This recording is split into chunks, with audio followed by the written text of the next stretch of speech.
Good morning and thank you for joining me this Sunday. A three-piece suite filled the pavement in front of the house. It was waiting the arrival of the bin lorry, and the suite was in pretty good nick.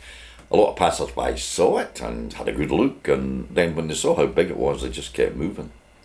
Eventually one wee car pulled up and two men got out of it, and they took all the cushions off it, and they turned the suite upside down, and they shook it very hard, and then they picked up all the coins that had fallen out, jumped back into their car and made off down the road, leaving the suite where it was.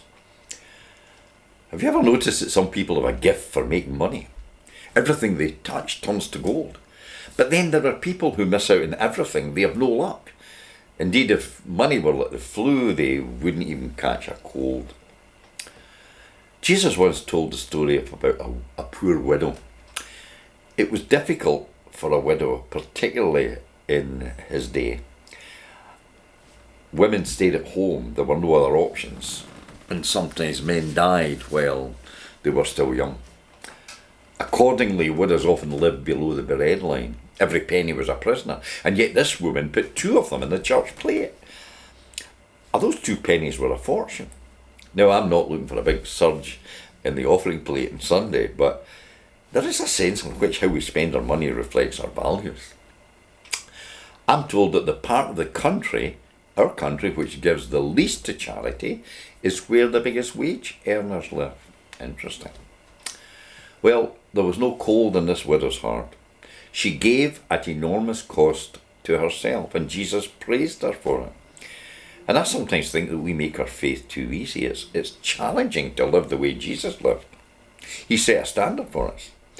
He would like us to make the world a better place, or at least our world a better place. He wanted the way of love and mercy and forgiveness to stand against the cruelty, hatred and violence that he saw around him and that we see to this very day. Sometimes I think we make Jesus seem too soft, too laid back.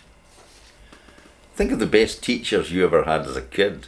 Didn't they have high standards? Didn't they push you? Christ went out on a limb for us.